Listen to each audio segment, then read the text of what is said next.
श्रद्धेय छात्रबंधु आज नूतन शिक्षण कार्यक्रम सांस्कृतिक इलेक्ट्रिव अंतर्गत चाणक्य नीतिर दीर्घ उत्तरमूलक प्रश्नोत्तर भाग 2 आलोचना आम करवा।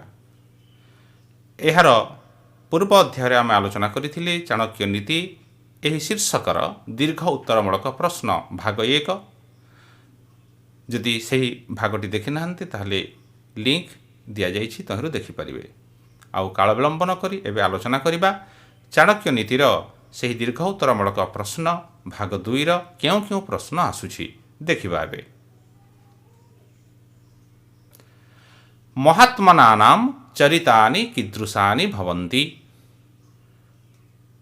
महात्मानां चरितानि कीदृशानि भवन्ति। महात्मा मानंकर चरित बा चरित्र जीवन कहानी क्यों भली होई थाए। महात्मनां चरितानि कीदृशानि भवन्ति। महापुरुष मानंकर जीवन अत्यंत चमत्कारितापूर्ण होई थाए।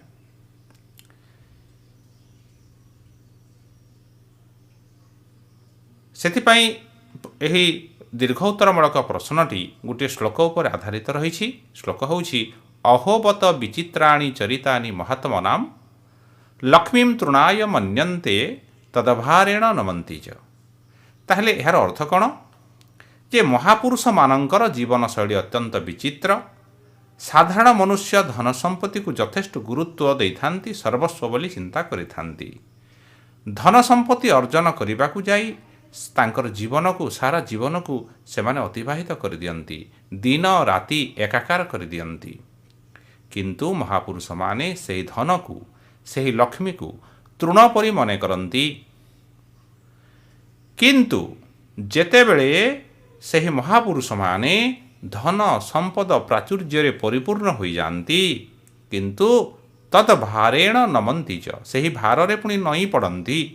नई पड़ती कहबार तात्पर्य कौन ओजन नई पड़ुछंती ना, से सही महापुरुष माने विनम्र भाव नई पड़ती। साधारण मनीषटीए धन यौवन गर्वरे अंध हो जाए, गर्वी हो जाए। किंतु महापुरुष माने एही धन यौवन एवं प्रभुत्वरे सेमाने बरं अधिक नम्र होइथांती। एहा होछि विचित्रता। साधारण मनुष्य ठारू जड़े महापुरुषर जीवन शैली एहा ही विचित्रता, एहा ही प्रभेद। ताहले एहा होछि एही दीर्घमूलक प्रश्नर उत्तर पिला माने महात्मनां महापुरुष मानंकर जीवन एही भली विचित्र अटे। लंग क्वेश्चन बहुत सुंदर। तापरे आमे देखिबा पंडित जन सर्वकार्याणि कथम साधयेत्।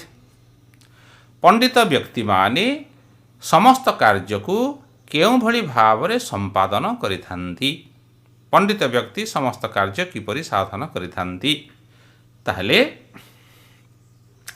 यह मध्य गोटे श्लोक को आधार करी प्रश्न आसीछि इंद्रियाणि च संयम्य पंडित बकवत पंडित नरः देश कालम बलम ज्ञात्वा सर्व कार्याणि साधयेत्। यह श्लोक ताहले अर्थ होछि जे एकाग्रता हेउछि सफलतार चाबिकाठी। जो पर्यंत एकाग्रता रही सही समय पर्यंत सही दिन पर्यंत आमर सफलता रही। बगटीए जेपरी पोखरी कूलरे निश्चल भाव रे बसी माछ मानंकर गतिविधि को लक्ष्य करुछि, निजर लक्ष्य एकाग्र दृष्टि रे देखुछि, सही उत्तम सुजोग नहीं स्वीकार करुछि।